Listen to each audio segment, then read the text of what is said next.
মালয়েশিয়াতে আমি ব্যক্তিগতভাবে শিক্ষকতা পেশার সাথে জড়িত।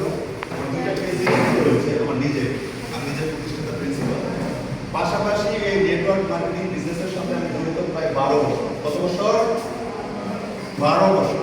12 বছরের এক্সপিরিয়েন্স একসাথে গ্যাদার করে এখন যে কোম্পানিতে রয়েছি, সারা পৃথিবীর মধ্যে উন্নত একটা company, global company, international company, Magnes of Bangladesh private limited, একটা করদালে হয়ে যায় কোম্পানি। আমরা এখানে যারা রয়েছি, কেউ একটু আগে এসেছি, বসে থাকতে একটা কষ্ট হয়ে গেছে ম্যাডাম, আমাকে টেক্সট করতেছিলেন।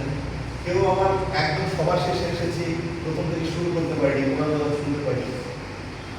আমি প্রত্যেক বক্তব্যতে একটা কবিতা বলি, আজকে কিছুদিন পর সেই কবিতা দুটো লাইন বলি। হ্যাঁ, অসময়ে মেহমান ঘরে এসে বসে যান, অসময়ে মেহমান ঘরে এসে বসে যান, বললাম ঘরে কিছু কাজ আছে। এরপরও মেহমান বললেন ঠিক আছে ঠিক আছে। রেশমের বোঝা চাল কলকলে বাসিয়া, থালাটা ভাঙাচুরা, বাটিতেও লিক আছে। এরপরও মেহমান বললেন ঠিক আছে ঠিক আছে। খাওয়া শেষে মেহমান বৃষ্টি দেখে চাইলেন সাঁতার, ভাঙা নাটে সেরা খাওয়া, শুধু কয়টা শিক আছে। এরপরও মেহমান বললেন ঠিক আছে ঠিক আছে। অর্থাৎ এটা সুকুমার রায়ের একটা কবিতা, এখন মনে হয় খুব ক্লাস 3 বইয়ে সংযোজন করেছে, আমি 12 বছর আগে থেকে এই করতে। অর্থাৎ এই কবিতার সারমর্ম হচ্ছে, সামারি হচ্ছে, পৃথিবীর যেখানে যে অবস্থায় যাবেন অল ইজ ওয়েল। ধরেন আপনি স্লিপ কাটা পরিস্থিতিতে পড়ে গেছেন, উঠে হাত পা মুছে, হাত পা ধুয়ে মুখে একটু পানি দিয়ে আলহামদুলিল্লাহ অল ইজ ওয়েল, ঠিক আছে। ধরেন আপনার রাস্তার জায়গায় কেউ একটা গাড়ি যাচ্ছে, আপনার তার চাকা টানিয়ে এসে আপনার শরীরে জামা কাপড় নষ্ট হয়ে গেছে, আপনাকে বলতে হবে ঠিক আছে, যদি পানি না এসে চাকাতে জামা কাপড় যেত তাহলে কি বলতে হবে আলহামদুলিল্লাহ ঠিক আছে। তার মানে আমরা যেখানে যা কিছু করবো সর্বোপরি আমাদের কি বলতে হবে আলহামদুলিল্লাহ, অল ইজ ওয়েল, ঠিক আছে। তাহলে আমরা যারা আগে আসছি তারাও ঠিক আছে, যারা পরে আসছে তারাও ঠিক আছে। আমরা সবাই ঠিক আছে তো? ইনশাআল্লাহ ঠিক আছে তো? ওকে, ধন্যবাদ। কথা বেশি বাড়াবো না। আমি আপনাদের মতো চেয়ারে বসে থেকে একদিন এরকম একটা সিদ্ধান্ত নিয়েছিলাম যে আমি এই বিজনেসটা করব। এরকম আমার মতো কোনো একজন প্রেজেন্টার ট্রেনার আমাকে প্ল্যান দিয়েছিলেন, সেই প্ল্যান থেকে আমি সিদ্ধান্ত নিয়েছিলাম। সেই সিদ্ধান্ত নেওয়ার পরে আজকে আমি এই বিজনেসের বয়স 9 মাস। কত মাস?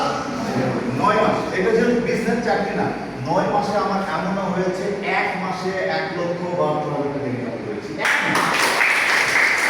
আমি যখন জয়েন করি প্রথম মাসে আমার ইনকাম ছিল 700 টাকা। কত টাকা? 700 টাকা। রোজার ঈদে বললাম না, রোজার ঈদে আমার একটা সুপার সেল করছিল। রোজার ঈদে 25 লক্ষ টাকা আমার সেল করছিল। এরপরে 70,000, 80,000, 1 লাখ, 1,20,000 কন্টিনিউ প্রত্যেক মাসে আছে। ইনশাআল্লাহ এই মাসে আমার মোটামুটি একদম ফেলেছে হলো লাখ টাকার মধ্যে ইনকাম হবে এই মাসে। খুব পজিটিভ, এই যে রানিং। বিষয় হচ্ছে আমি একটা সিদ্ধান্ত নিয়েছিলাম আপনাদের মধ্যে। এখন সেই জায়গা থেকে আপনাদের যারা ইনভাইট করে নিয়েছে সকলের জন্য আল্লাহর কাছে দোয়া করবেন, একটা সুন্দর প্ল্যাটফর্ম নিয়েছে। কাজ করেন আমরা আপনারা। এই পৃথিবীতে কোনো মানুষ সফল হয় না, কোনো মানুষকে কেউ কাউকে শেয়ার ছেড়ে দেয় না, যার শেয়ার তাকে অর্জন করে দেবে। তাহলে আপনার ইনকাম আপনাকে অন্য কেউ করে দেবে না, আপনাকে করে দেবে, রাইট? সেটার জন্য আপনাকে পরিশ্রম করতে হবে। আর প্রথম আগে কি করতে হবে? স্বপ্ন দেখতে হবে। এই বিল্ডিং এর মালিক প্রথম আগে চিন্তা করছে, মাথার ভিতরে স্বপ্ন দেখছে, রাইট? উনি যদি মাথার ভিতরে স্বপ্ন না আনতেন তাহলে হয়তো পরিকল্পনা না আনতেন, তাহলে হয়তো আগে চিন্তা করছে। আপনি একটা জায়গা চিন্তা করেন না, এখানে একটা বিল্ডিং করবেন, আগে চিন্তা করছেন, তাহলে এই